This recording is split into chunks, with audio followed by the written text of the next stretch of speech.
அன்பு பார்த்தீங்கன்னா, ஒவ்வொரு விஷயத்தையும் கண்மணிக்காக பார்த்து, பார்த்து பண்ண ஆரம்பிச்சுறாரு. அவங்க அம்மாங்களுக்கு அவர் ஒரு ஜடை போட்டு குடுத்தது மட்டும் இல்லாம, கண்மணிக்கு தேவையான எல்லா விஷயத்தையுமே ரசிச்சு பண்ணிக்கிட்டு இருக்காரு. இன்னும் சொல்ல போனோம்னா பார்த்தீங்கன்னா, அவங்க ஹேப்பியா நல்லா என்ஜாய் பண்றதுக்கு ஒரு டைமா என்ன பண்றாருன்னா, அவங்க மேல மாடியில நல்ல லைட்ஸ்லாம் செட் பண்ணி சூப்பரா பிரமாதமா செட் பண்ணி குடுத்துருக்காரு.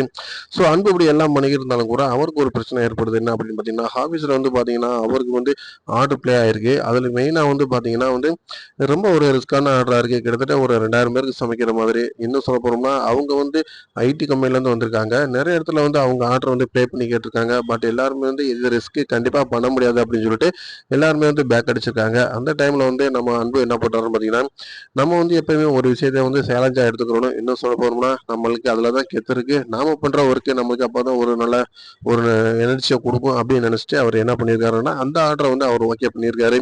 பட் ஆர்டரோட பிரச்சனை என்ன அப்படின்னு பார்த்தீங்கன்னா, எல்லாமே வீட்டு சமையலா இருக்கணும். மெயினா அங்க கம்பெனில ஏற்கனவே எல்லாருமே எந்திரமா வேலை செய்றாங்க. அவங்களுக்கு ஒரு ரிலீஃப் வேணும் அப்படின்றக்காண்டி, இன்னும் சொல்லப்போனா ஓப்பனா அம்மாவோட கையில சாப்பிட்டா எந்த டேஸ்ட்டு, எந்த அன்பு இருக்குமோ, அந்த அளவுக்கு நம்மளுக்கு இருக்கணும் அப்படின்னு சொல்லி, அந்த ஆர்டர் குடுத்த மேனேஜ்மெண்ட் சொல்றாங்க. அதையும் அன்பு ஆரம்பத்துல டக்குன்னு பார்த்துட்டு ஓகே பண்ணிடுறாரு. அதுக்கப்புறம் யோசிக்கிறாரு. இவ்வளோ பெரிய ரிஸ்க்கான ஆர்டர நம்ம எப்படி பண்ண முடியும்ன்னு. இன்னும் சொல்ல போனோம்னா, சைன் பண்ணும்போதே பக்கத்துல மேனேஜர் நீங்க பெரிய ஐயாட்டியும் இந்த ஓனர் அம்மாட்டே நீங்க ஒரு வார்த்தை கேட்டுக்கிட்டு இருக்கலாம்ல அப்படின்னு சொல்லியிருக்காங்க. பட் ஆனா அன்பு இல்ல. அதெல்லாம் நம்ம கேட்க வேணாம். நம்மள பொறுத்த வரைக்கும் நம்மளுக்கு ஒரு பிக் ஆர்டர் வருதுன்னா, கண்டிப்பா அத நம்ம சைன் பண்ணிறணும் அப்படின்னு சொல்லிட்டு ஓகே பண்ணியிருக்காரு. ஸோ பிரச்சனை என்ன அப்படின்னு பார்த்தீங்கன்னா, இத எப்படி நம்ம பண்ண போறோம்? இதுல நம்ம எப்படி சக்சஸ்ஃபுல்லா பண்ண முடியும்? அப்படின்றதுல அவருக்கு பயம் குடுத்துருது. அவரு யோசிக்க ஆரம்பிக்கிறாரு. இந்த விஷயத்த நம்ம தப்பா பண்ணிட்டோம்னா, கண்டிப்பா வீட்ல பெரிய ஒரு இஷ்யூ ஆயிருமே! என்ன பண்றது? அப்படின்ட்டு. இன்னும் சொல்லப்போனா நம்ம கம்பெனி பேரே கெட்டு போயிருமேன்னு சொல்லி ஒரு பயம் அவருக்கு இருக்கு.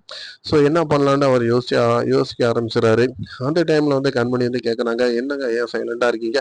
என்ன பிரச்சனை?" அப்படின்னு சொல்லி அவங்க கேட்கும்போது, அவர் நடந்த விஷயத்த எல்லாத்தையுமே சொல்றாரு. ஸோ அவங்க "இதுல என்ன இருக்கு? நீங்க ஏற்கனவே ஆல்ரெடி 1000 பேத்துக்கு ஈஸியா சமைச்சு குடுத்துட்டு தானே இருக்கீங்க. ஸோ 2000 பேர் அப்படிங்கும்போது கொஞ்சம் எனர்ஜியா குடுத்தா சரியா போயிரும்ல" அப்படின்றாங்க. "அப்படிலாம் குடுக்க முடியாது கண்மணி. பிரச்சனை என்ன அப்படின்னு பார்த்தோன்னா, அவங்க கேட்கிற மெத்தடே வேறையா இருக்கு. வீட்டு சமையலா கேட்குறாங்க. இத நம்ம எப்படி சேலஞ்ச் பண்ணி செய்ய முடியும்? நான் ஃபர்ஸ்ட்ல ஓகே சொல்லிட்டு, இப்ப எனக்கு அது பயமா இருக்கு" அப்படின்றாரு. அப்போ அவங்க யோசிக்க ஆரம்பிக்கிறாங்க. கண்டிப்பா இதுல கண்மணியோட சப்போர்ட் இல்லாம இவரால அதுல சக்சஸ்ஃபுல்லா பண்ண முடியாது. ஸோ கண்மணி எந்த அளவுக்கு இவருக்கு எஃபோர்ட் குடுத்து உங்களுக்கு அந்த ஆர்ட்ட இப்ப சக்சஸ்ஃபுல்லா ஆக்குறாங்க அப்படிங்கிறத நம்ம தொடர்ந்து பார்க்கலாம். தொடர்ந்து பாருங்க. லைக் பண்ணுங்க, ஷேர் பண்ணுங்க,